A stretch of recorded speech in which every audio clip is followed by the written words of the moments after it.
You're tuned in to the deep dive, and today we're jumping into rheumatoid arthritis, RA for short. Right. Think of it as, well, your essential guide. We've gone through a whole lot of medical info, scientific papers, even Harrison's Principles of Internal Medicine. Yep, the big hitters. Exactly. To really pull out what matters most about RA. Our mission, basically, is to give you a clear but still, deep understanding of this complex disease. And it is complex and pretty common too. Affects up to, 1% of adults globally? Yeah, so it definitely has a big impact on people's health, their quality of life. Okay, so let's get started. What is rheumatoid arthritis? Fundamentally, it's a chronic inflammatory condition, and it's autoimmune. Being the body attacks itself. Precisely. Your immune system gets confused, basically, and starts targeting your own tissues. And the funny thing is, despite loads of research, we still don't know the exact trigger. What really defines it is this symmetrical inflammation, multiple joints, both sides of the body. Symmetrical. And it's actually the most common type of chronic inflammatory arthritis. So definitely more serious than, say, just waking up with a stiff neck sometimes. Oh, absolutely. You've got to see the bigger picture here. RA is systemic. Meaning it doesn't just stay in the joints. It can affect other organs, other parts of the body. We call those extra-articular manifestations. Gotcha. And that inflammation we talked about, it's not harmless. Over time, it can really damage the articular cartilage. That's the smooth lining in your joints and even the bone underneath. Ouch. Yeah. And that's what leads to the functional problems, the disability sometimes associated with RA, which really underlines why getting treatment early and being, aggressive about it is so vital. You mentioned early. What does early mean in RA terms? Good question. We usually define early RA as symptoms being around for less than 6 months. Okay. Once you're past that 6-month mark, we tend to call it established RA. Huh. Now, it primarily goes after the synovial joints. These are the joints with that special lining. Right. And it often kicks off in the smaller joints, think hands, feet. And usually it's that symmetric pattern again. Both hands or both feet kind of thing. Exactly. And if you don't treat it, it can spread, moving to bigger joints, more proximal ones like knees, elbows, shoulders. And always remember, it's not just one thing causing it. It's multifactorial. Lots of things contributing to this autoimmune process. Okay, that gives us a good handle on the what. Now, who typically gets RA? What do the numbers tell us? Right, the epidemiology. So incidence new cases tends to climb between ages 25 and 55. That's quite a range. It is. And then interestingly, it seems to sort of plateau until about age 75, and then it might decrease a bit. Some studies even pinpoint the peak onset maybe in the 30s, like 30 to 39. And globally, you mentioned 1% before. Yeah, globally, the prevalence, so the total number of people living with it is estimated at up to 1% of adults. It's significant. It might not always grab headlines, but it affects a lot of people. What about here in the U.S.? Any specific numbers? Yep. In the U.S., we're looking at around 1.3 million adults with RA. And here's something really noticeable, the gender split. It's 2 to 3 times more common in women than in men. Wow, why is that? Hormones. That's the strong suspicion. It really points towards hormones playing some kind of role, either in triggering it or maybe influencing how it progresses. So overall, prevalence sits somewhere between, say, 0.5% and 1.0% of the general population. But, these numbers can shift a bit depending on the study design. That hormonal connection seems pretty convincing with that kind of gender difference. And the age onset is interesting, too. Yeah, it makes you wonder, doesn't it, how those hormonal changes that happen as we age might factor into when RA decides to show up. And that female predominance really does bolster the idea that female hormones are likely involved somehow. Right. Oh, and I should mention something called undifferentiated inflammatory arthritis. Okay, what's that? It's basically when someone clearly has joint inflammation, but they don't quite tick all the boxes for a definite RA diagnosis just yet. So like an early stage, maybe? Yeah. Or something else? Yeah. Could be. It highlights that diagnosing RA, especially early on, can be tricky. And it really emphasizes why seeing a rheumatologist is so important if you have joint pain and swelling that just won't go away. Okay, earlier you mentioned the cause is still a bit of a mystery. We've covered the what and who.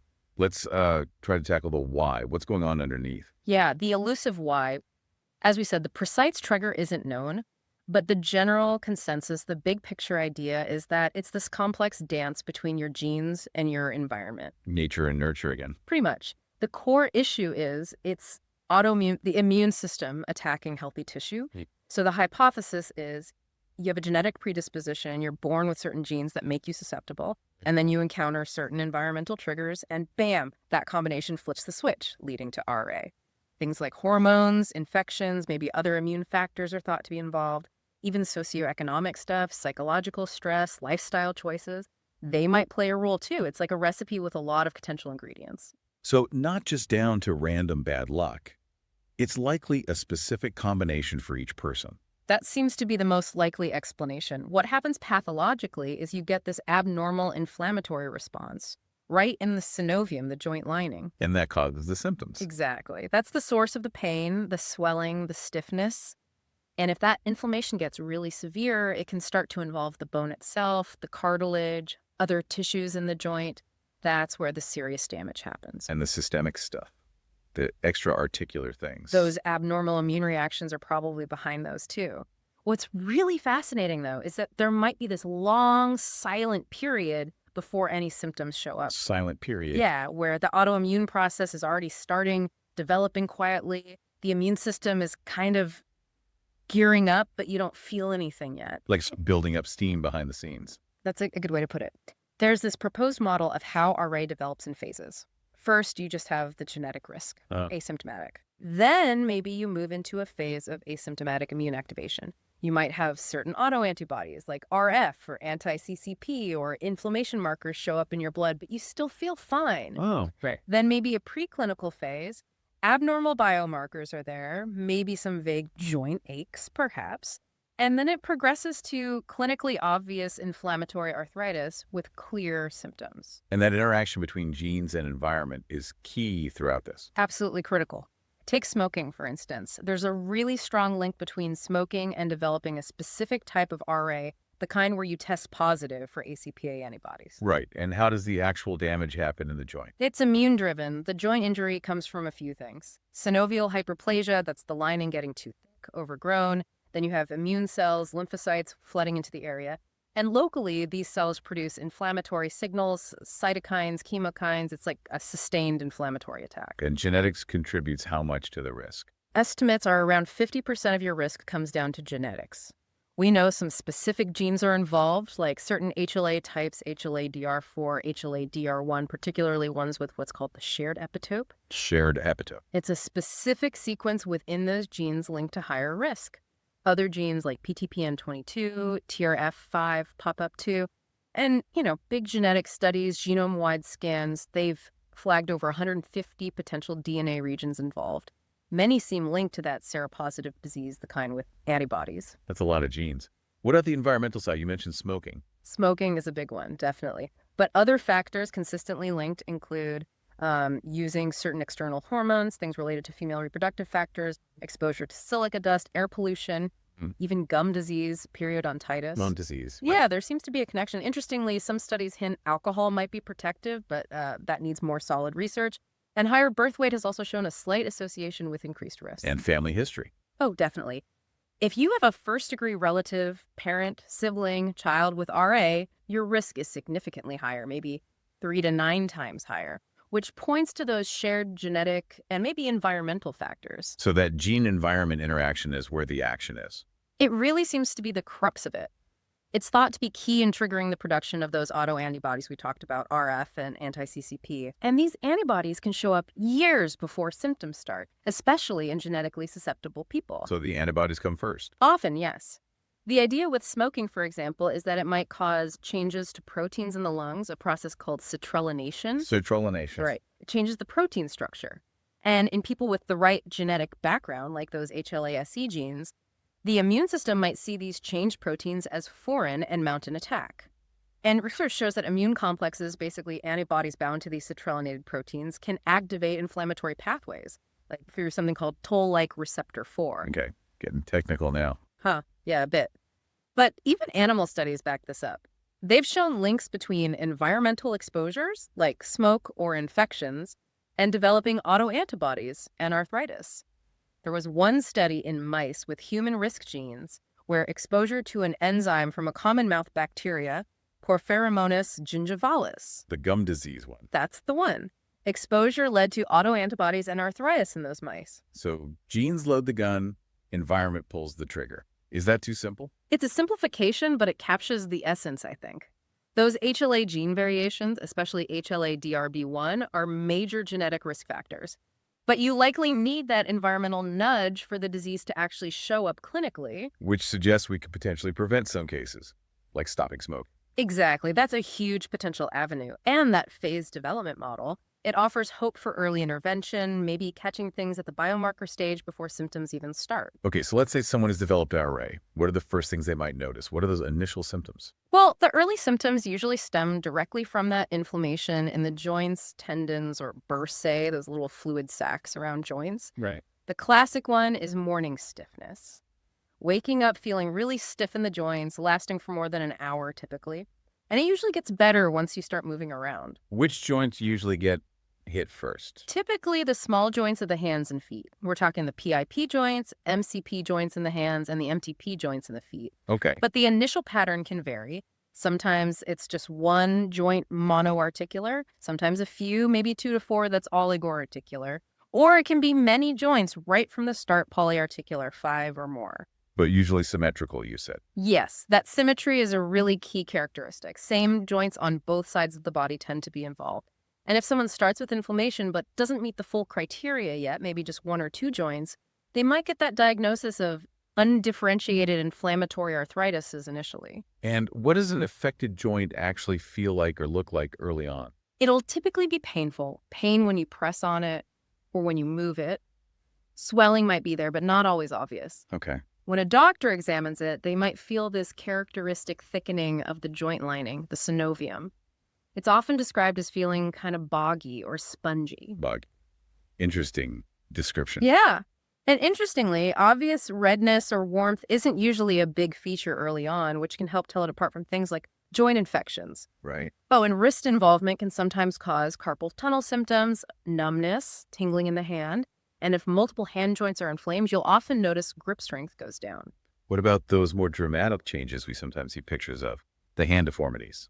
Right. Those tend to develop later in more advanced chronic RA. Yeah. Things like ulnar deviation, where fingers drift sideways towards the pinky. Yeah. Or MCP subluxation, the knuckles look like they've slipped, and specific finger deformities like the swan neck or boutonniere shapes. You might also see tendons looking more prominent, like a bowstring sign. And bigger joints? Later on, yes. Range of motion in shoulders, elbows, knees can definitely become limited. Mm-hmm. And in the feet, you can get things like bunions, hallux valgus, and other toe problems. Does it affect the spine? Generally, RA spares the spine, except for the neck, the cervical spine. That can be involved. And another key point, the joints right at the tips of your fingers, the DIP joints, usually spared in RA. That's more typical of osteoarthritis or psoriatic arthritis. Can RA come on really suddenly? It can, yeah. Some people get a very rapid onset, multiple joints becoming inflamed over just like 24 to 48 hours. And there's also something called palindromic rheumatism. Palindromic, like it goes back and forth. Exactly. You get these episodes of swelling and pain, maybe in 1 or 2 joints, lasts a few days, maybe a couple of weeks, and completely resolves. Okay. But then it comes back. Could be the same joint, could be different ones. And the episodes might get more frequent over time. It can sometimes evolve into full-blown RA. But the key feature of persistent RA is that symmetrical swelling. That's the hallmark, yes. Symmetrical joint swelling. And on examination, pain when the joint is passively moved by the doctor, that's a pretty sensitive sign of inflammation. Okay. Also, tenderness if the doctor squeezes across the knuckles, MCPs, or the balls of the feet, MTPs. And while they might not look red, the inflamed joints can sometimes feel warm to touch. Over time, chronic inflammation and damage lead to those characteristic hand and foot deformities we mentioned. Are there other musculoskeletal issues besides the joints themselves? Oh, sure. You can get inflammation of the tendon sheaths. That's tenosynovitis. And in some bad cases, tendons can even rupture. Oof. Yeah. And joint ankylosis, where the joint basically fuses and becomes stiff, can happen in long-standing RA. And one quite early typical finding is muscle wasting, atrophy of those little muscles between the bones in your hands, the interosseous muscles. Okay. Now, the extra-articular stuff, we touched on it, but can you give us a bit more detail? How else does RA affect the body? Yeah, this is really important because it drives home that RA isn't just a joint disease, it's systemic. Fatigue is huge, really common, and can be incredibly debilitating. I bet. Subcutaneous nodules, those lumps under the skin, are probably the most frequent extra-articular thing. Maybe 20-30% of people get them. Where do they usually appear? Often over bony points, like elbows, but they can occur elsewhere. Then there's the lungs. RA can cause lung nodules, interstitial lung disease, a condition called, bronchiolitis obliterans, organizing pneumonia, also inflammation of the lung lining, pleural disease, and something called Kaplan's syndrome in people with RA and coal dust exposure. Wow. What about the heart? Heart can be involved too. Pericarditis, inflammation of the sac around the heart, is one possibility. Okay. Also, peripheral neuropathy, nerve damage. Vasculitis, which is inflammation of blood vessels, can affect skin, gut, heart, lungs, nerves, pretty much anywhere. That sounds serious. It can be, yes. Blood abnormalities too. Anemia is common. And Felty's syndrome, which is a specific combination of RA, an enlarged spleen, and a low white blood cell count. Eyes. Yep. Dry eyes are common, keratoconjunctivitis, sicca. Also, inflammation of the white part of the eye, episcleritis or scleritis, and inflammation of the cornea, keratitis. So dry eyes could be related. It could be. Sometimes it's part of what we call secondary Sjogren's syndrome in people with RA. Other potential heart issues include inflammation of the heart muscle, myocarditis, stiff arteries, coronary arteritis, heart failure, valve problems. Kidneys. Less common, but yes. Kidney inflammation like glomerulonephritis or interstitial renal disease can happen. Also. Swollen lymph nodes, enlarged spleen, especially in Felties, and just general systemic symptoms, weight loss, low-grade fevers, feeling generally unwell, malaise, depression, very common. And Raynaud's phenomenon, where fingers and toes go white or blue in the cold. That is a lot more than just sore joints. Yeah, exactly. That symmetric polyarthritis, the morning stiffness, those are hallmarks. But you have to think of RA as a systemic inflammatory condition. It needs a holistic approach. And interestingly, having these extra articular problems often correlates with having those RF and anti-CCP antibodies in the blood. Suggesting the antibodies are linked to the wider systemic effects. It suggests a connection, between that specific type of immune response and the disease spreading beyond the joints. Okay, so given this huge range of possibilities, how do doctors actually diagnose RA? It sounds like it could be easy to miss or mistake for something else. It definitely requires putting pieces together. Diagnosis relies on a combination of things. The clinical assessment, what you tell the doctor, what they find on exam plus lab tests and imaging. Right. The main tool we use now is the 2010 Acreler classification criteria. Acreler? American College of Rheumatology, European League Against Rheumatism. It's a scoring system. A scoring system. How does that work? You get points based on different categories. First, joint involvement, how many joints are inflamed and whether they're small or large joints. You can get up to 5 points here. Right. Then serology, that's the blood tests for RF and anti-CCP. Points depend on whether they're negative, low positive, or high positive. Up to 3 points possible. Got it. Then acute phase reactants, those general inflammation markers, CRP and ESR. You get 1 point if either one is abnormal. And finally, duration of symptoms. If your synovitis, the joint inflammation has been going on for 6 weeks or more, you get 1 point. If it's less than 6 weeks, 0 points. you add up the points. Yep, add them all up. If your total score is 6 or more out of 10, and you have definite synovitis in at least one joint that isn't better explained by something else, then you meet the criteria for RA. That sounds more structured than just going by symptoms alone. Is it better than older methods? It's designed to identify RA earlier than the older 1987 criteria, which needed more established features and longer duration. The focus now is really on catching it early. Makes sense. Let's talk more about those blood tests. RF rheumatoid factor you mentioned is not specific. Right. RF is an antibody, an IgM antibody usually, that targets part of another antibody, IgG. It's found in maybe 60-80% of people with RA overall. But not everyone. No. And importantly, in early RA, less than 40% might be positive. So a negative RF doesn't rule out RA, especially early on. Okay. Higher RF levels can sometimes correlate with more severe disease, having nodules, those extra-articular features, and seeing faster damage on x-rays. But again, it's not definitive. Lots of other conditions, even some infections, can cause a positive RF. And levels can stay positive even when RA is in remission. So helpful, but not the whole story. What about the anti-CCP antibodies, ACPA? Anti-CCP or ACPA is really a game changer in RA diagnostics. It's sensitive. The proportion of RA patients who test positive is similar to RF, maybe 60-80%, but its specificity is much, much higher. Meaning if you test positive for anti-CCP, it's highly likely you actually have RA. The chance of a false positive is much lower compared to RF. Specificity is often quoted as 90-98%. that sounds much more useful. It is, especially for early diagnosis. And like RF, being positive for anti-CCP is often associated with more aggressive disease, more bone erosions down the line. And again, it can stay positive even in remission. What if both RF and anti-CCP are positive? Well, that combination is very specific for RA. If both are positive, particularly at high levels, the likelihood of RA is extremely high, and it often predicts a more severe disease course. Okay. And those general inflammation markers, ESR and CRP, Yeah. said they're not for diagnosis? Not primarily for diagnosis, no, because they're nonspecific. Lots of things cause inflammation.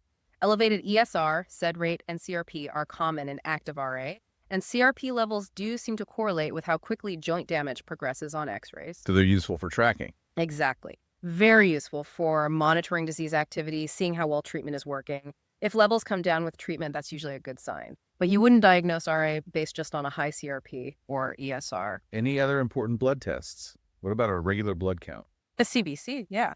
Often shows mild anemia. Anemia of chronic disease is common in inflammatory conditions like RA. Okay. Sometimes with active inflammation, you might see slightly high white blood cells or platelets. Or if someone's on NSAIDs, a certain type of anemia might hint at bleeding in the gut. What about testing the joint fluid itself? Synovial fluid analysis, yes. That's mainly done to rule out other things like infection. You do a gram stain and culture if you suspect septic arthritis. Right. Or crystalline arthritis, looking under a special microscope, polarized light for gout crystals or pseudogout crystals. Any other antibodies? NA, anti-MCV? ANA, anti-nuclear antibody, can be positive in maybe 40% of RA patients, but it's very nonspecific, common in many autoimmune diseases, especially lupus. Anti-MCV, anti-mutated citrullonated vimentin. Some studies suggested it was as sensitive as anti-CCP, but generally its specificity seems lower. So anti-CCP remains the more valuable specific marker alongside RF. So summing up the diagnosis, it's really shifted towards using those 2010 criteria, focusing on earlier signs. And anti-CCP has become a key player because it's so specific. You've got it. The goal is early identification. Anti-CCP is hugely helpful for that specificity, especially distinguishing RA from other joint diseases. And that combo of RF and anti-CCP positivity is a strong indicator, often suggesting more aggressive disease needing prompt, effective treatment. ESR-CRP are for monitoring the fire, not necessarily for identifying the cause of the fire initially. Okay, clinical picture, blood tests. Right. What about imaging? Seeing inside the joints. How does that help? Imaging is crucial, both for diagnosis and, importantly, for monitoring how the disease is progressing and responding to treatment. The old standard is conventional radiography x-rays. Just regular x-rays. Yep. They've been used for ages, good for seeing bone damage once it's happened. Erosions, joint space narrowing, they give you a permanent record. But you said damage happens later. Exactly. The big limitation of x-rays is they often look completely normal in early RA, so not great for catching it right at the beginning. But they're useful for a baseline and essential for tracking structural damage over the long term. Acreler still considers them the reference for follow-up. So useful later on, but not so much for that critical early diagnosis. Less sensitive for the very early changes, yes, compared to newer techniques. Not quite. Ultrasound. Musculoskeletal ultrasound, MSUS, yeah. That's become a really powerful tool. Ultrasound can actually visualize inflammation in the joint lining synovitis and also detect bone erosions much earlier than x-rays can. This really helps nail down an early diagnosis, especially in tricky cases like people who are seronegative, negative RF, and anti-CCP. And it's practical. Very. Often done right there in the rheumatologist's office. It's non-invasive, no radiation, painless, and cheaper than MRI. ACR actually recommends using it now for RA diagnosis. Plus, it can give clues about prognosis, treatment response, even risk of flares, and it shows active inflammation increased blood flow in the synovium in real time. Sounds pretty good. What about MRI then? Is that even better? MRI is also excellent. It's highly sensitive for seeing inflammation in joints, tendons, even bone marrow inflammation osteitis, which can be an early sign of damage. And it's great for assessing treatment response. More sensitive than X-ray, for sure. Oh, much more sensitive for early erosions and soft tissue inflammation than x-rays. And you can scan multiple joints at once. There must be downsides. There are.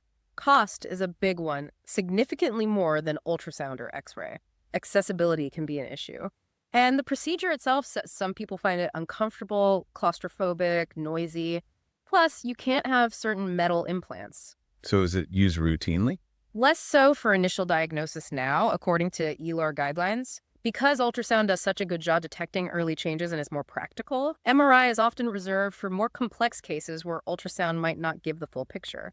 but it's still the gold standard in research for quantifying inflammation and damage precisely, especially in the hands. Okay.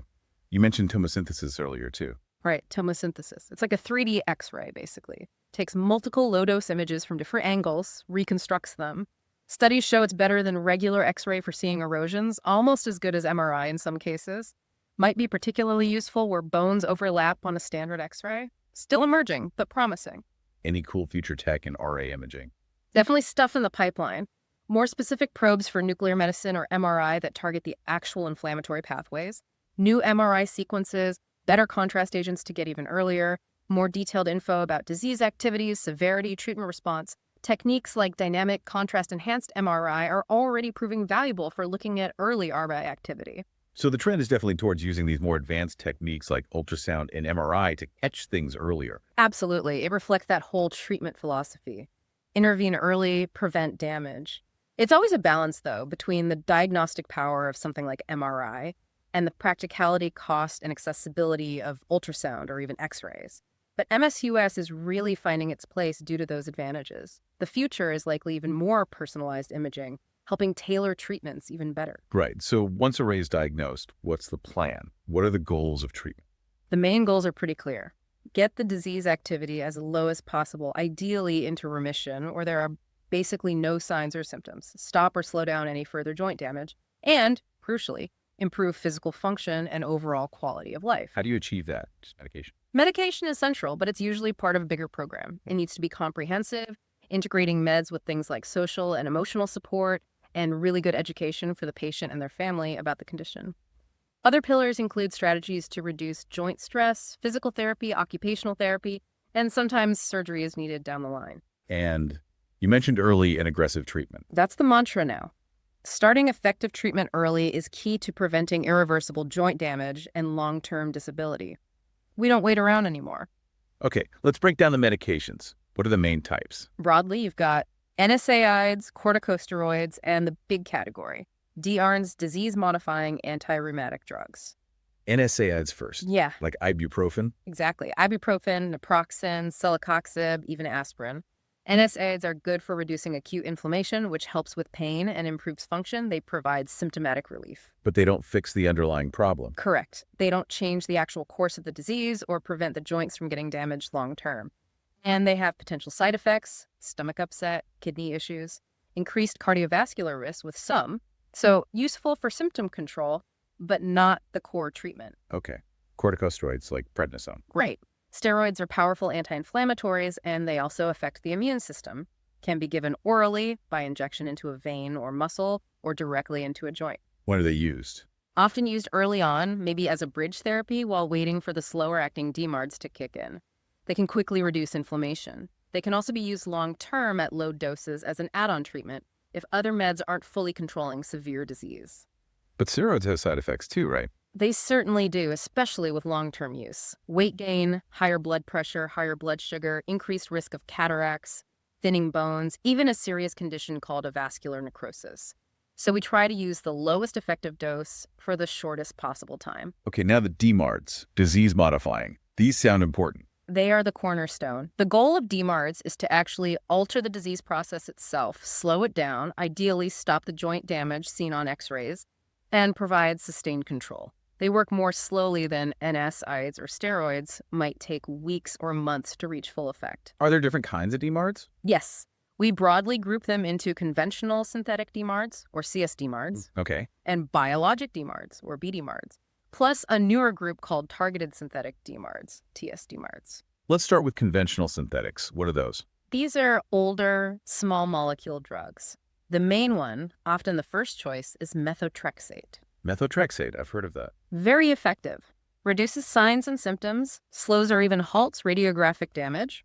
It's been a mainstay for decades.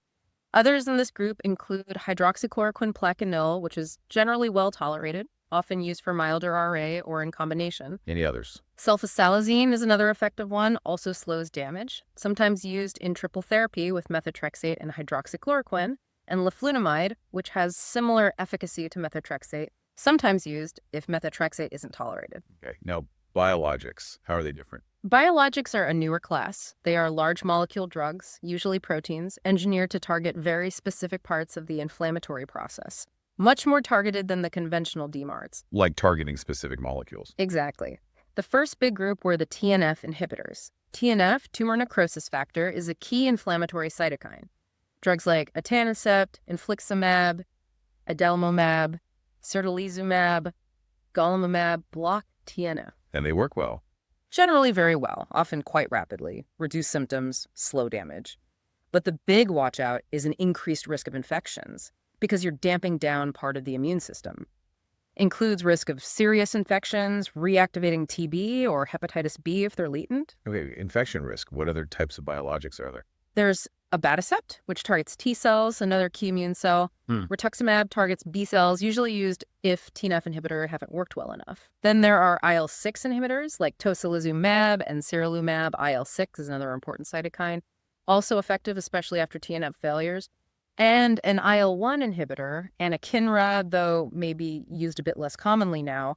All these biologics carry some increased risk of infection. And those targeted synthetics you mentioned, JAK inhibitors. Right, the JAK inhibitors to facetinib, baricitinib, upadacitinib, these are small molecules taken orally like the conventional DMARDs, but they work by targeting specific signaling pathways inside immune cells, the Janus kinase pathways involved in cytokine responses. So targeted, but synthetic. Are they effective? Any specific risks? Yes, they are effective options.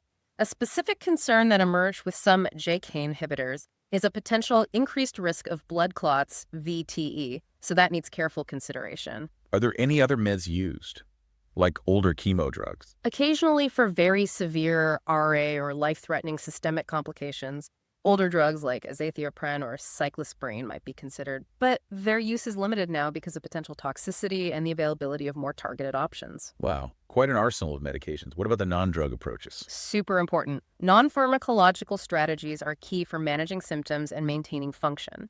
Exercise is crucial. What kind of exercise? A mix is good. Aerobic exercise for general fitness, strengthening exercises for muscles around the joints, hydrotherapy exercising in water can be great.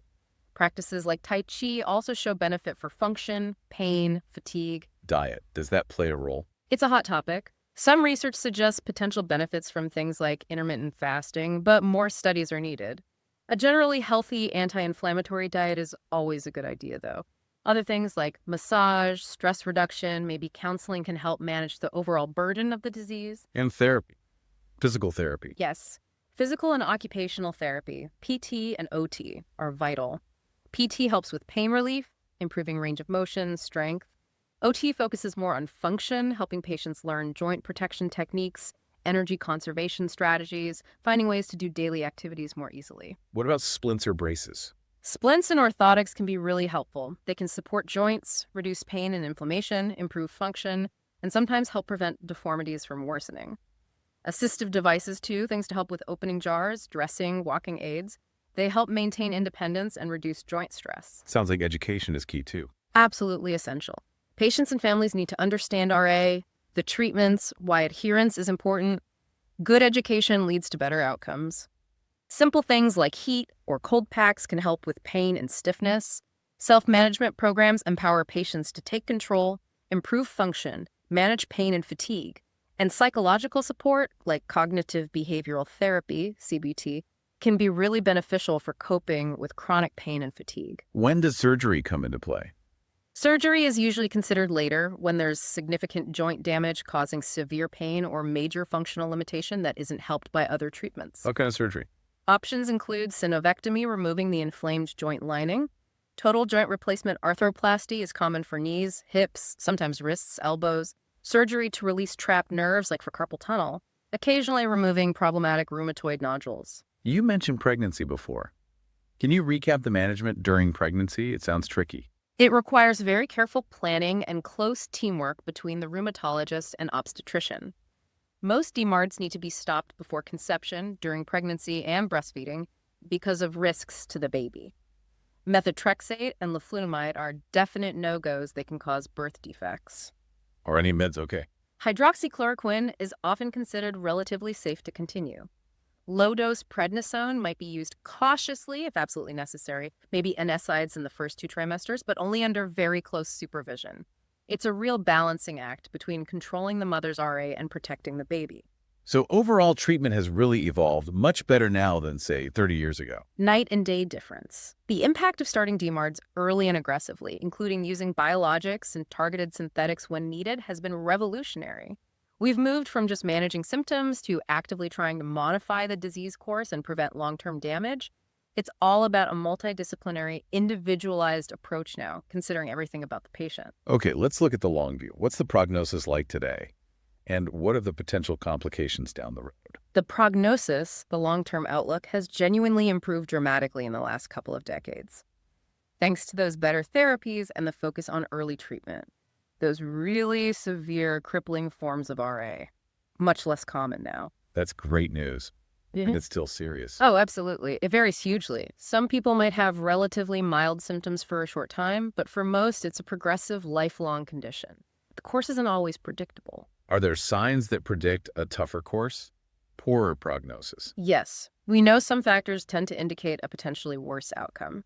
Things like having persistent inflammation despite treatment, seeing joint erosions early on, having rheumatoid nodules, being positive for both RF and high levels of anti-CCP. Okay. Also having certain genetic markers like the HLA-DR4 shared epitope, a strong family history, poor physical function when first diagnosed. Socioeconomic factors can play a role, having persistently high ESR-CRP levels. Even things like living far from specialist care in rural areas. Does RA affect lifespan? Unfortunately, yes, it can. On average, RA can shorten lifespan by anywhere from 3 to maybe 12 years compared to the general population. But on the flip side, responding well to treatment early on, that generally points to a better long-term prognosis. So back to that early diagnosis and treatment message again. It's absolutely critical for long-term outcomes. Without it, the risks are significant. Chronic pain, major disability, and increased mortality. We know joint damage happens in most untreated patients, maybe 80–85%, and a lot of that damage occurs in the first couple of years. And the increased mortality risk. Untreated individuals are roughly twice as likely to die prematurely compared to people without RA of the same age. What are the main complications driving this, besides the joint destruction? Well, the joint destruction itself leads to deformity, loss of function. Then there are all those extra-articular manifestations we listed earlier. A huge one is cardiovascular disease. Heart disease. Yes. It's the leading cause of death in people with RA. The risk is higher than in the general population, even after accounting for traditional risk factors like smoking or high cholesterol. The inflammation itself seems to drive cardiovascular risk. That's really important to know. What else? Increased risk of infections, partly from the disease itself, partly from the immune-suppressing treatments. Osteoporosis thinning bones is more common. A slightly increased risk of certain cancers, particularly lymphoma. Anemia, interstitial lung disease, carpal tunnel syndrome, the dry eyes mouth of Sjogren's, and the systemic symptoms, persistent fatigue, depression, cognitive difficulties, brain fog, challenges with work, they all take a toll. Any other less common ones? Could include low white blood cell counts, inflammation around the lungs or heart, pleurisy, pericarditis, maybe a slightly higher risk of non-melanoma skin cancer, gum disease, tooth loss, and that Felty syndrome again. So while the outlook is better, it's still a condition with serious potential consequences that need managing. Exactly. The success story is real outcomes are so much better. But we have to be vigilant, especially about things like cardiovascular risk, and manage the disease proactively. Identifying those prognostic factors helps us tailor treatment intensity and monitor more closely when needed. Last big topic then. RA can clearly look like other things. How do doctors tell it apart? What's the differential diagnosis? Yeah, the differential is wide. Many conditions cause joint pain. Careful history, exam, and targeted tests are key. For example, rheumatic fever usually has migratory arthritis, responds dramatically to aspirin, might have heart issues or a specific rash, but usually not the same joint pattern as RA. What about lupus? Osteoarthritis? Lupus, SLE, often has characteristic rashes, butterfly rash, discoid lesions, plus photosensitivity, hair loss, maybe kidney or neurological problems, and specific antibodies like anti-DNA. Osteoarthritis, DJD, is typically wear and tear, minimal inflammation, pain worse with activity, better with rest, affects weight-bearing joints usually, and spares the risk SOPs that RA loves. No systemic symptoms. Gout. Looks painful. Gout often starts as sudden, severe pain in one joint, often the big toe. Later, it can become polyarticular and mimic RA. You might see toffee crystal deposits. Key is the history of intermittent attacks and finding urate crystals in the joint fluid. Joint infection. Septic arthritis usually comes with fever, chills. Diagnosis is finding bacteria in the joint fluid. Often there's an infection source elsewhere. Gonococcal arthritis is one example. Any others that might mimic RA? Chronic Lyme disease can cause arthritis, often just one joint like the knee, plus positive Lyme blood tests. Parvovirus B19 infection in adults can sometimes cause RA-like symptoms. Polymyalgia rheumatica, PMR, affects older adults, causes shoulder-hip stiffness mainly. RF is negative. Can cancer cause arthritis? Sometimes, yes. Paraneoplastic syndromes, for example, hypertrophic pulmonary osteoarthropathy with some lung GI cancers can cause arthritis, finger clubbing. Some ovarian cancers are linked to hand swelling palmar fasciitis. Psoriatic arthritis has a different joint pattern, often linked to skin psoriasis. Fibromyalgia causes widespread pain and tender points, but no actual inflammation markers. So many possibilities. And more. Reactive arthritis, pseudogout, Stregner-Ninzers, sarcoidosis, relapsing polychondritis, even blood disorders like MDS can sometimes present with joint symptoms. So it really takes careful detective work. Absolutely. A thorough history and physical exam are paramount. No single test or feature clinches the RA diagnosis. You have to look at the whole picture. Specific tests help rule things out: ASO for rheumatic fever, anti-DNA for lupus, joint fluid analysis for crystals or infection. Clinical findings like the pattern of joint involvement, rashes, muscle pain location all provide crucial clues.